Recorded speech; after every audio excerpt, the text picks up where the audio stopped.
تم کون ہو جو کہ کہتے ہو یہ قابض فوج ہے؟ اس کو بلانا چاہتے ہو جو تمہارے وہاں پہ کشمیر میں بچے بچیوں کو ریپ کر رہے ہیں، ان کے اوپر ظلم کر رہے ہیں، آج سے نہیں 8 دہائیوں سے کر رہے ہیں. گو کہ ان کا جو ایجنڈا ہے وہ سب کے سامنے واضح ہوتا جا رہا ہے. یہ 12 سیٹوں پہ بھی واضح ہوا. ابھی 4 دن پہلے 28 کو میرا خیال ہے and you saw a tweet that was made by one of their platforms and being circulated in their social media. ہے تو اس قابل نہیں کہ پڑھی جائے، لیکن اس کو پڑھے بغیر جو سا نا یہ مسئلہ جو سا آپ کو سمجھ نہیں آئے گا کہ ان کا ایجنڈا کیا ہے. آئی تھنک یہ کہتے ہیں سردار ابراہیم اور سردار قیوم جیسے لوگوں کے گناہوں کی سزا آج ہم سب بھگت رہے ہیں. ان غداروں نے قبائلیوں کے ساتھ مل کر اپنی ہی ریاست تقسیم کروائی. لا حول ولا قوت الا باللہ.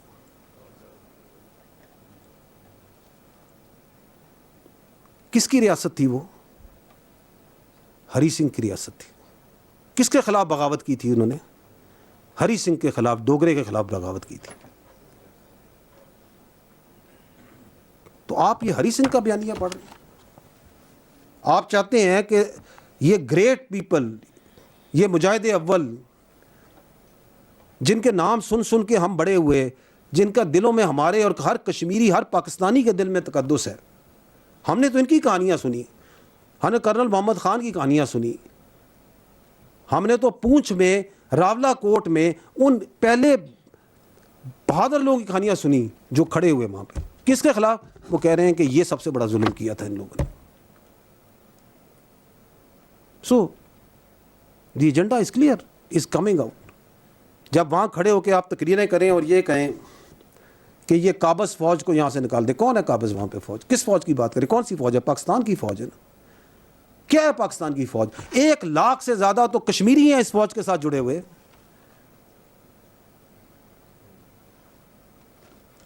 بہترین ہمارا سپاہی ہے، ہمارے جنرل ہیں. اس وقت ہمارے 2 کور کمانڈر، ہمارے پچھلے پنڈی کے کور کمانڈر کشمیر کے اندر جو تھی اس کے کور کمانڈر کشمیر کے تھے. یہ ہے پاکستان کی فوج. رشتہ پتہ ہے آپ کو ہمارا اور فوج کا اور کشمیر کا؟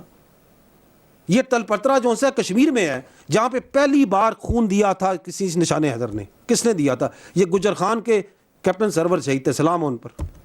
کدھر جا کے دیا تھا؟ تل پٹرا میں دیا تھا. کس کے لیے دیا تھا؟ کشمیر کے لیے دیا تھا.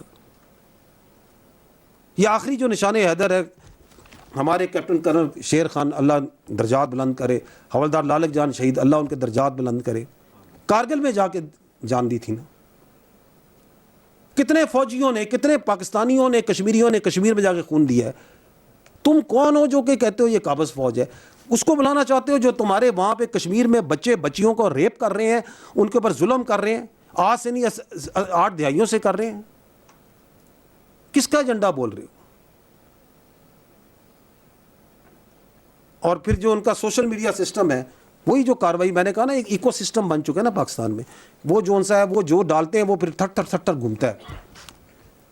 اس میں ڈالیں یہ مار دیا، وہ مار دیا. وہ بندے پھر آپ ویڈیو آ رہی ہیں جو کہہ رہے ہیں جی ہم الحمدللہ زندہ ہیں، یہ میں نے اپنی تصویر دیکھی کہ مجھے مار دیا گیا، میں بالکل ٹھیک ٹھاک ہوں.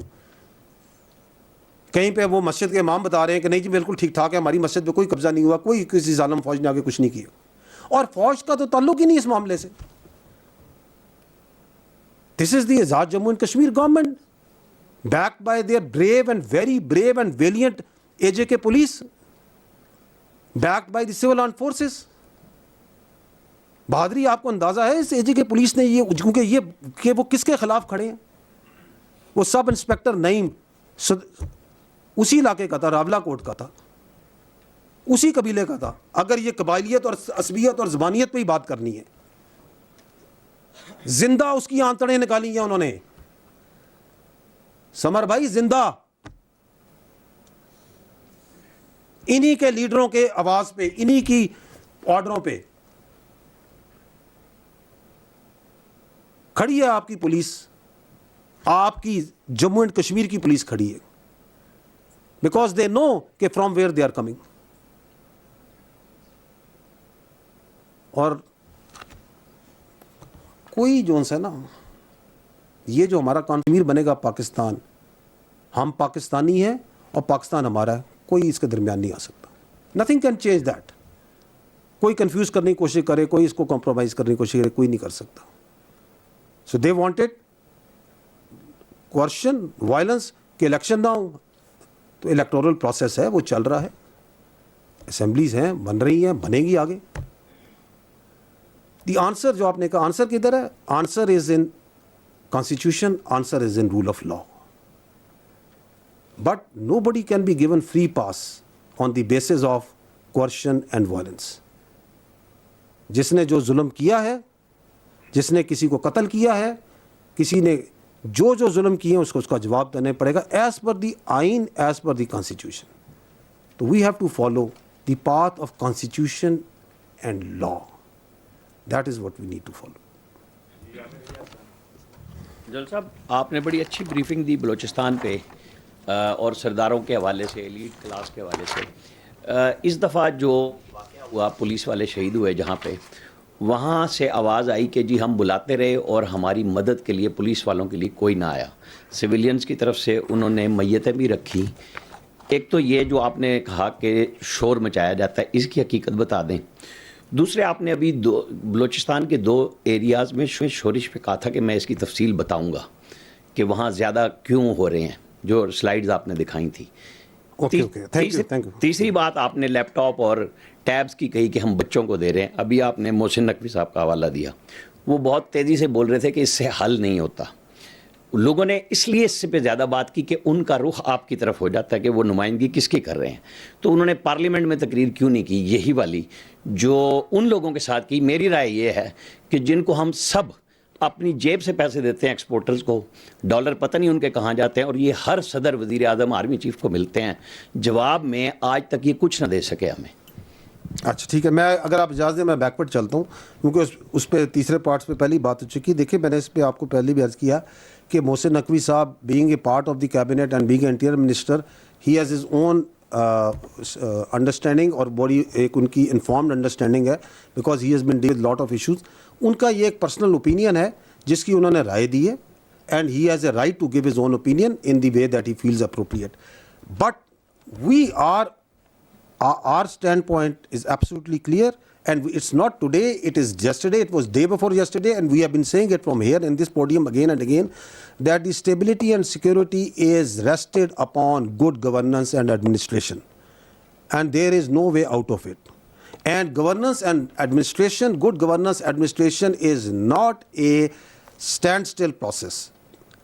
It needs to be improvised every day basis, کیونکہ آپ کی انوائرمنٹ چینج ہوتی ہے, آپ کی جو بیسکس چیزیں ہیں جن کے اوپر گورننس ریسٹ کرتی ہے وہ بھی چینج ہوتی رہتی ہیں. مثلا آبادی ہے, چینج ہوتی ہے, آپ کی انوائرمنٹ چینج ہو رہی ہے, آپ کی لوگوں کی ٹیکنالوجی چینج ہو رہی ہے, آپ کی لوگوں کی ریکوائرمنٹ چینج ہو رہی ہے.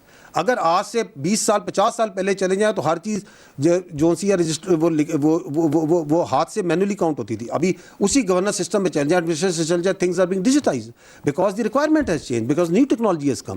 تو governance is not a stagnant process. We need better governance. Of course we need. All indicators tell us we need better governance. اس کے لیے کیا آپ کو چھوٹے ایڈمنسٹریٹو یونٹس کی ضرورت ہے؟ It's a very valid question. کہ آپ کی آبادی اتنی بڑھ گئی ہے, آپ نے اسے کم کرنا ہے, زیادہ کرنا ہے, عوام نے فیصلہ دینا ہے اس کا, میں نے تو یہاں فیصلہ نہیں دینا. Nobody can impose it. It is the will of the people. Go to the people and ask them. Because that is how the democratic countries work, as per the constitution, under the framework of law. But I started my presentation that there is one thing that we need to harden the state, and the hardening of state means a state which is run by the constitution and law, not as per one's whims and wishes. اس کے اندر ایک need establish ہوتی ہے, ایک requirement آتی ہے, آپ اس requirement کو آپ نے میٹ کرنا ہے. If we see, if the supply and demand کا اصول بدل جائے, yes there is a huge demand for good governance, for good administration. آپ کو بھی ہوگی رانا صاحب. Are you satisfied with the governance? نہیں ہے. تو then that is a need, it's a collective need of the people of Pakistan.